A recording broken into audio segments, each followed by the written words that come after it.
Welcome to Life, Death, and the Law, presented by the law firm of Deason, Garner, and Hansen, hosted by attorneys Shawn Garner and Adam Hansen. Caitlin Clark, who has really brought on the viewership as of late within the last couple of months. She's fresh off the heels of graduating from Iowa and being in the NCAA tournament multiple years there and just making a name for herself and the sport among women. Well, she was drafted to the Indiana Fever recently, about a month and a half ago, and she's been starting her WNBA career shattering records. She's one of two players that have amounted, I think it's 150 points in 10 games or less. First 10 games. Yeah. And so she's just shattering records. And last segment I talked about, if you haven't seen her, I would encourage you to go onto YouTube and just search her name and watch clips.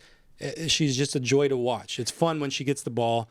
Not that she's flamboyant or anything like that. It's just fun to watch what she's going to do, how she dishes it off, how she shoots. She shoots from downtown a lot, and she just drains it.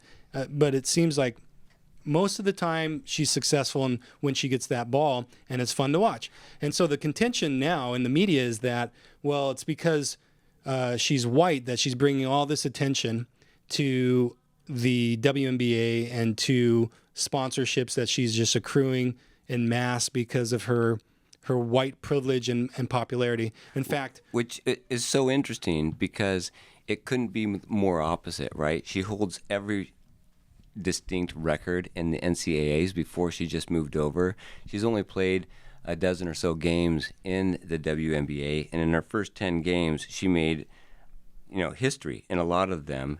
But the media coverage is downplaying that. For example, I've got rankings from 3 different media outlets, one from ESPN, one from USA, one from USA Today, one from CBS. They all have Angel Reese ranked higher as a rookie than Caitlin Clark. So let's read some stats here. We got Angel Reese. What it says is she's really good at offensive rebounds. She averages, and they picked, and I don't know why they would do this, but they cherry-picked her best 7 games for her stats and said that she averaged 10.6 points per game in those 7 games and 8.9 rebounds. And then they go to Caitlin Clark, and they gave her first 10 games without cherry-picking any of them, 1 to 10 right in a row, and says, okay, yeah, she's got 150 points in the first 10 games. She also got 50 rebounds in her first 10 games, 50 assists in her first 10 games. These are statistics. This isn't, I don't want to say white and black, but it literally is. I don't understand how everybody is saying she's getting favoritism because of her race, because of her sexual orientation, when the stats are astoundingly head and shoulders above the other players. She's getting ranked below them on the official rankings, but when the sponsorships come in, she's hammering it. So the WNBA, the most you can make in the WNBA, any guesses out there? Throw out a guess, Martin. What do you think? What do you think the highest salary is in the WNBA? Probably a couple 100,000, but under $1 million. Well, that's pretty good. It's $250,000. There you go, Martin. Nice job. So it's $250,000. Do you know how much Caitlin Clark is going to bring in this year with her sponsorships?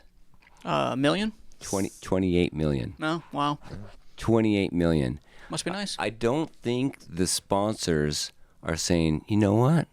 We like white people better. I don't think that's happening. I think they're saying we like winners. We like people that generate viewership. don't miss out. Deason, Garner, and Hansen is hosting an estate planning seminar June 21st at the Foothills Library at 2:30 p.m.